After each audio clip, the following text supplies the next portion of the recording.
बंदा जिससे प्यार करता है ना, वो बंदा कभी कभी फिर प्यार का फ़ायदा नाजायज़ भी उठाता है, कभी कभी ये भी नुकसान लोग करते हैं। पहली बात तो ये कि जब प्यार हो जाए तो उसका फ़ायदा जायज़ भी नहीं उठाना चाहिए।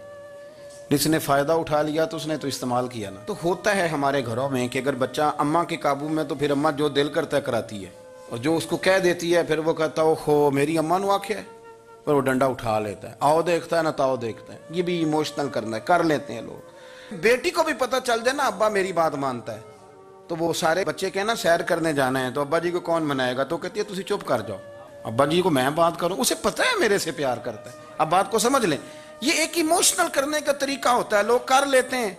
और वो बंदा चूंकि प्यार कर रहा होता है, तो प्यार करने वाला बहरहाल कहीं ना कहीं फिर काबू आ जाता है। वो इस्तेमाल भी हो तो हो जाता है, लेकिन वो बंदा ठीक होता है, क्योंकि वो इस्तेमाल हो भी रहा है, तो हो तो प्यार में रहा है ना, प्यार में हो रहा है ना। समझ ले मेरी बात को।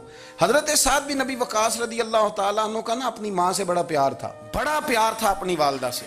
तो हजरत साद बिन नबी वकास कलमा पढ़ गए, अम्मा जी ने भूख हड़ताल कर दी। उसे पता था कि मेरा पुत्र मुझसे प्यार बड़ा करता है, मैंने बिल आखिर मनवा लेना। थोड़ी सी आबादी थी, एक घर के अंदर जो मसला छिड़ता था ना, उसका सारे शहर को पता चल जाता था। अब कोनों में गलियों में अब बातें भी होने लगी कि वो साद की माँ हड़ताल पे बैठी हुई है, बड़ा मसला है। अब प्रेशर बढ़ने लगा। हज़रत साद बिन नबी वकास फरमाते हैं कि वो जो मेरे करीबी लोग थे ना सहाबा, वो भी मुझे कहने लगे यार कोई रास्ता निकाल, हर चौक में तेरी बात होती है।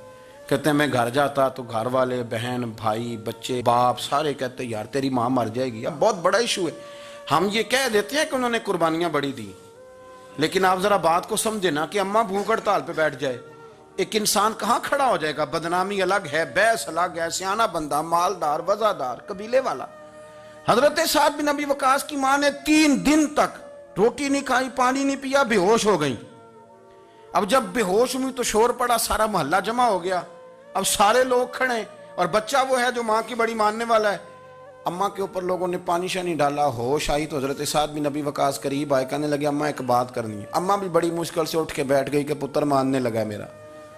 लोग भी खड़े हो गए, मुस्कुराहट भी होने लगी कि लो ना कोई बात होने लगी। या माँ कहती है कलमा छोड़ दे फिर मानूंगी।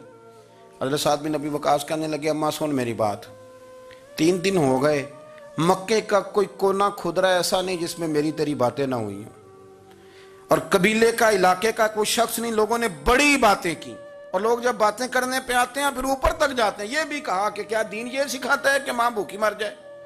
ये भी लोगों ने कहा, मैंने हर शय सुनी, बर्दाश्त की, अम्मा अब तू मेरी बात कान खोल के सुन ले। माँ कहने लगी वो क्या। तो हजरत साद कहने लगे पैदा मुझे तूने किया है, 9 माह तेरे पेट में रहा हूं, रोटी तेरे हाथ से खाई है,